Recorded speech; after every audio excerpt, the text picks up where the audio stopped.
Estamos atravessando um momento econômico delicado em nosso país. O real está se desvalorizando diante do dólar e do euro. Na quarta-feira, 23 de maio, por exemplo, o Banco Central precisou vender dólares para conter a forte alta que fez o dólar bater na casa de 2,10 centavos. A Grécia ameaça sair da zona do euro e isso cria incertezas em todas as economias do mundo. As estimativas de que o PIB brasileiro crescerá 4,5% em 2012 já estão sendo revistas até pelos mais otimistas dos governistas. Uma previsão mais realista prevê um crescimento que talvez não chegue nem a 3%. O governo federal tenta, com os instrumentos de que dispõe, melhorar os indicadores, mas as falhas têm sido contumazes e os reflexos dessas tentativas improdutivas povoam diariamente o noticiário. O próprio governo divulgou, por exemplo, que 41% das obras voltadas para a próxima Copa do Mundo sequer foram iniciadas. E este exemplo, senhoras e senhores senadores, é apenas um entre vários outros que demonstra o estado de quase estagnação nos investimentos em obras de infraestrutura, além da lentidão do governo federal no que diz respeito às necessárias, urgentes e ansiosamente esperadas decisões e definições de marcos regulatórios para vários setores da economia. O jornal Folha de São Paulo publicou recentemente uma matéria bastante preocupante sobre os baixos níveis de investimento realizados pelo governo federal nos primeiros meses deste ano. No primeiro quadrimestre de 2011, foram investidos 11,1 bilhões. No mesmo período de 2012, foram investidos 10,5 bilhões, com uma redução, portanto, de 5,5% em relação aos valores investidos em 2011. Nem o PAC escapou dos cortes, ainda que a presidenta houvesse afirmado que o programa não sofreria cortes. Pelo contrário, a queda de investimentos registrada foi ainda mais acentuada. Nos 4 primeiros meses deste ano, 4,2 bilhões foram investidos no PAC, valor que é 24% menor do que os 5,5 bilhões investidos no mesmo período de 2011. A matéria prossegue identificando outros problemas além dos baixos investimentos. A demora na tomada de decisões da maior importância e na definição de marcos regulatórios fundamentais é outro ponto de estrangulamento de nossa infraestrutura. Concessionários de diversos setores, como o setor elétrico, portos, aeroportos, estradas e ferrovias, todos estão em suspenso, sem segurança para fazer novos investimentos, à espera dos respectivos marcos regulatórios. A regulação para o setor de portos, por exemplo, estava prometido para 2011, mas até agora não saiu.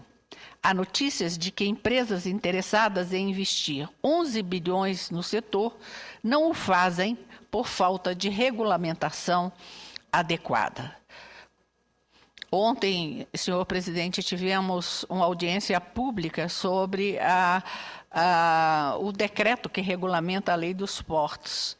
E ali nós pudemos ver a inquietação do setor em relação a este decreto que, de certa forma, mutila todos os princípios expressados na lei. Isso gera insegurança jurídica, isso gera questionamento em relação a novos investimentos. Concessionários de rodovias estão segurando 2 bilhões em investimentos, aguardando movimentação do governo, aguardando respostas à demanda do setor. No setor de ferrovias, as obras do trem-bala e do ferroanel de São Paulo, por exemplo, estão paradas. Na qualidade de presidente da Comissão de Serviços de Infraestrutura dessa Casa, fico particularmente apreensiva diante dessas notícias. Nas reuniões e audiências públicas que realizamos semanalmente na Comissão de Infraestrutura, um dos temas que mais sobressaem é justamente a insegurança jurídica causada por essas indefinições de regras, de regulamentos, em suma, pela ausência desses importantes marcos regulatórios. O que nós, na Comissão de Serviços de Infraestrutura, tentamos fazer é justamente identificar os principais pontos de conflito entre as partes interessadas, colocá-las frente a frente nas audiências e tentar chegar a soluções negociadas. Mas nosso grau de sucesso sempre depende da vontade política do governo federal, da compreensão, e essa é uma barreira cuja transposição não depende mais de nós naquela comissão.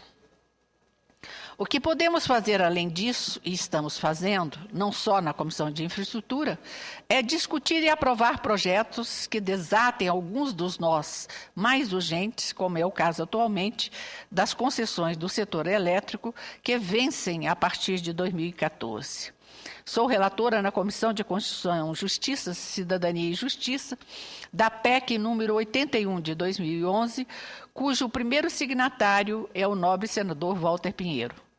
Ela propõe, em resumo, que se prorroguem, em caráter excepcional, as concessões e permissões dos serviços e instalações de energia elétrica e do aproveitamentos energéticos dos cursos d'água. Creio que nossa contribuição está sendo dada, não só na Comissão de Infraestrutura, como também em outros fóruns que temos participado.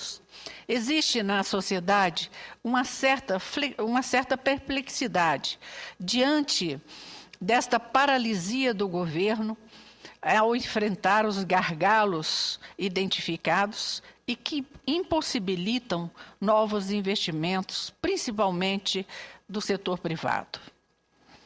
Portanto, eu acredito que o governo federal precisa reagir, pois estamos diante de uma conjuntura bastante incerta do ponto de vista econômico, e as medidas tomadas pelo governo, como a redução do IPI, podem mostrar ineficientes e, além do mais, ainda afetar mais o desempenho de estados e municípios que sofrerão com esta redução. Nós sabemos que apenas um crescimento firme e sustentável, ancorado numa infraestrutura adequada, será capaz de nos manter numa posição confortável no cenário econômico mundial. Portanto, senhor presidente, deixo aqui registradas observações que pudemos ter durante a semana na Comissão de Infraestrutura e que hoje, através da reunião, presidida pelo colega vice-presidente e presidente em exercício naquela comissão hoje, Blairo Maggi, nós pudemos debater amplamente essas inquietações que afligem não só a presidente e o vice-presidente da Comissão de Infraestrutura, como também todos os outros senhores senadores que têm reiteradas vezes aqui colocado que, para que nós possamos vencer este momento, o importante é acelerar os investimentos que estão em andamento. Essa seria uma forma de contornarmos a grave crise que assola o nosso país. Muito obrigada.